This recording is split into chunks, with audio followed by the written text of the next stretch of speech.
Bonjour, bienvenue dans cette deuxième partie de la vidéo dédiée aux notions de base du courant alternatif monophasé. Dans celle-ci, on va s'intéresser aux valeurs importantes du signal. On a déjà tracé notre signal dans la première partie de la vidéo et on a vu apparaître la première valeur importante qui est la valeur crête. La valeur crête, c'est la valeur maximum qu'on va retrouver en positif et en négatif. Ce sera la même valeur, c'est juste le signe qui va changer. Cette valeur crête, elle correspond à la position verticale du vecteur. Donc ici, notre vecteur va se trouver angle droit en position verticale contre le haut. Et ici, il va se trouver angle droit, mais contre le bas. Donc ce sera 90 degrés par rapport à la position de départ et 270 degrés par rapport à la position de départ.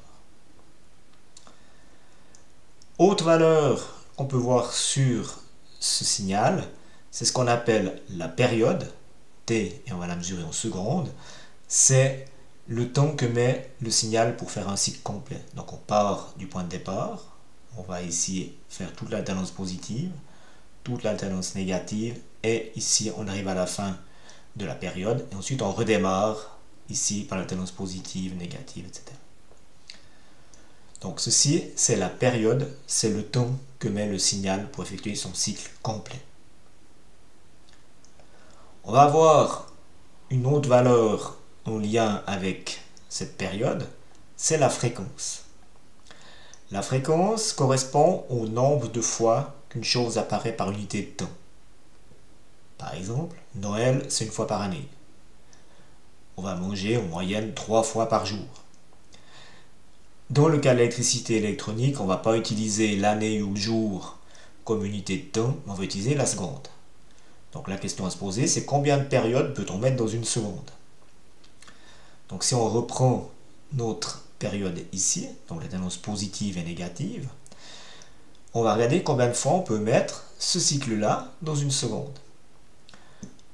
Pour ceci, pour calculer cette fréquence, le calcul est le suivant, la fréquence, c'est 1 divisé par la période. Sur notre réseau national, la période dure 20 millisecondes, donc 1/50e de seconde. Et dans ce cas-là, la fréquence, c'est 50. C'est 50 Hz. On peut mettre 50 fois 20 millisecondes dans une seconde. Maintenant, pour créer ce signal ici, ce signal 50 Hz, on va le créer à partir d'un alternateur. L'alternateur, on l'a vu précédemment, c'est un aimant qui va tourner, c'est la partie rotor, qui va tourner devant ici une bobine. Si notre aimant est de ce type-là, il a un pôle nord, un pôle sud, donc il a une paire de pôles qu'on va noter P minuscule. On va pouvoir déterminer sa fréquence de rotation, N, pour obtenir le 50 Hz. Dans ce cas-là, pour faire un cycle complet, il doit faire un tour complet. Donc pour faire du 50 Hz, il doit faire 50 tours par seconde. Ce qui va poser des soucis mécaniques, c'est que ici notre rotor va tourner, la vitesse qu'on va mesurer sur le pourtour de l'aimant risque d'être énorme, suivant sa dimension. De ce fait-là, pour diminuer cette vitesse, ce qu'on doit faire, c'est multiplier le nombre de paires de pôles. Par exemple, si on le double, on va avoir, lorsqu'on fait un tour, la bobine qui est ici verra sur le schéma de principe qui est ici, 2 pôles nord, 2 pôles sud. Donc lorsqu'on fait un tour, on va créer 2 cycles.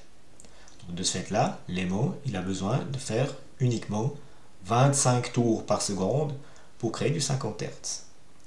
Et on peut multiplier encore le nombre de paires de pôles, et de ce fait-là, on va diminuer la fréquence de rotation. Pour calculer le lien entre la fréquence du signal et la fréquence de rotation, on va utiliser cette formule-là. La fréquence est égale au nombre de paires de pôles fois la fréquence de rotation. Et on va la trouver sous ces deux formes-là. Pourquoi? Parce que dans la première version ici, la fréquence de rotation, elle est en tours par seconde. Dans la deuxième variante, ici, la fréquence de rotation, elle est en tours par minute. De ce fait-là, on doit convertir en tours par seconde, vu que les hertz, c'est des 1 sur seconde. Donc il va falloir diviser par 60. Valeur intéressante suivante, il s'agit de la valeur instantanée. La valeur instantanée correspond à la valeur qu'on peut mesurer sur chaque point du signal à n'importe quel moment. Donc on va pouvoir mesurer des valeurs sur tout le signal ici. On va retrouver au point maximum la valeur crête. Ensuite on peut mesurer partout ici. On va retrouver la valeur crête négative ici. Donc on va pouvoir calculer à chaque position une valeur dite instantanée. Dans l'exemple ici, on va mesurer lorsqu'on est à 60 degrés. Pour ceci, il suffit de toujours placer notre œil qui est ici, qui voit la projection verticale de notre vecteur. C'est ce qu'on trouve ici à 60 degrés. Maintenant, pour étudier ça, si on regarde bien ce qu'on a ici, on a un triangle rectangle. Donc on va retrouver l'hypoténuse qui est ucrête, notre angle ici du vecteur, la cathète adjacente ici, qui est la projection horizontale qui correspond au cosinus, et celle qui nous intéresse, c'est la projection verticale, qui est l'hypoténuse, et c'est ce que voit l'œil, c'est la tension instantanée, qu'on va noter ici U, mais minuscule pour dire que c'est instantané. Si c'était le courant qu'on avait ici comme signal, on aurait ici I minuscule. Donc maintenant, comment calculer ceci? Il suffit d'utiliser la trigonométrie et dans ce cas-là, le sinus. Donc pour calculer la tension instantanée, c'est U crête, la taille du vecteur, fois le sinus de l'angle. Ou alors on peut utiliser la pulsation, oméga, et en faisant oméga fois t qui va nous convertir ici la pulsation et le temps en angle. Attention, lorsque vous utilisez la fonction sinus, mettez votre machine en radian. Je rappelle que ici, la pulsation oméga, c'est des radians par seconde. Cette formule, elle est juste pour les tensions, mais elle est aussi juste pour les courants. Donc, on va obtenir la même formule avec les courants. Donc, si on prend un exemple ici, on va garder la fréquence de notre réseau national 50 Hz et on va prendre un vecteur U crête de 1 volt. Si on prend un calcul ici, 1 volt fois le sinus 60 degrés, on obtiendra 0,866 volts. Maintenant, si on veut utiliser la deuxième partie de la formule ici, il faut convertir l'angle de 60 degrés en temps. Donc on fait une règle de 3. Et dans ce cas-là, on a notre angle de 60 degrés qu'on va multiplier par la période de 20 millisecondes. On va diviser par 360 degrés. Et on obtient 3,33 millisecondes. Et si maintenant on met ça dans la formule qui est ici, donc on a notre 1 volt crête fois le sinus de 2 fois pi fois 50, qui est la pulsation, fois les 3,33 millisecondes.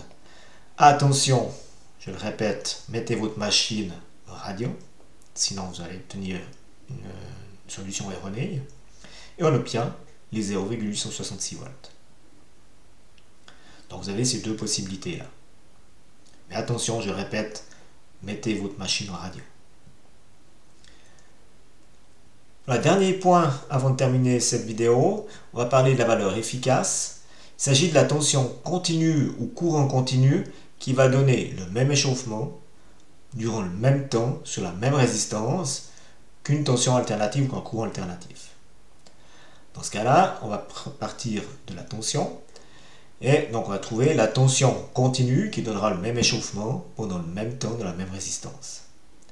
Donc quand on parle d'échauffement, on parle d'énergie et de puissance. Donc il va falloir qu'on calcule la puissance de ce signal-là. On va regarder les points maximum. Donc P c'est U carré sur R, donc dans ce cas-là, P crête c'est U crête au carré sur R. Donc si on prend la crête ici, donc ça va faire U crête au carré sur R, on va obtenir une valeur positive. Pour la crête négative, négatif fois négatif, ça va faire positif. Donc on va retrouver une valeur positive identique à l'autre. Donc on va obtenir, ici pour la puissance, un signal sinus avec une fréquence doublée, donc sur notre réseau ici du 100 Hz, avec la valeur crête qui se trouvera là. Maintenant, c'est un sinus qui est décalé. Donc le sinus, il a ici un centre qui est à mi-chemin entre la crête positive et la crête négative. Et dans ce cas ici, le tout est positif. Mais si on regarde, la valeur qui est ici, le signal qui est dans l'alternance ici maximum, on va pouvoir la découper, la tourner de 180 degrés et la faire glisser ici dans la partie basse. Et ça va combler le trou qui est ici. Si maintenant on reprend la deuxième partie haute qui est ici, si je la découpe, je la tourne sur 180 degrés, je la fais glisser, elle va reprendre la partie là, etc., etc. Donc on va trouver une puissance moyenne qui est à la moitié de P crête. Puis maintenant, il suffit de transformer cette formule-là pour ressortir U, qui sera U efficace. On va, par définition, si on donne U sans rien mettre comme autre indication, ce sera U efficace. Quand on parle sur notre réseau de U 230 volts, c'est la tension efficace. Donc dans ce cas-là, on va retrouver la formule ici transformée, donc P moyen fois R sous racine, et quand on la transforme, on obtient la formule finale qui dit que U efficace, c'est égal à U crête sur racine de 2. Voilà. Il y a une autre valeur encore intéressante qui est la valeur moyenne, mais on n'en parle pas beaucoup sur le réseau alternatif monophasé. Pourquoi? La moyenne, c'est la surface moyenne du signal. Et dans le cas du réseau, on a autant de surfaces positives que négatives. Donc ça va s'annuler et la tension moyenne ce sera 0 volt. Vous pouvez mesurer ces deux valeurs avec un voltmètre. Si vous mesurez la tension du réseau avec un voltmètre en position AC, position alternative, vous allez mesurer 230 volts. Vous allez mesurer la tension efficace. Si vous mettez votre même voltmètre en position DC, position continue, vous allez mesurer la valeur moyenne, donc vous allez voir 0 volt. Voilà, ceci met un terme à cette vidéo dédiée au courant alternatif monophasé et ses notions de base. Par la suite, on va voir comment réagissent les résistances, capacités et inductances sur ce réseau alternatif monophasé. Je vous remercie de votre attention et je vous souhaite une bonne journée. Au revoir.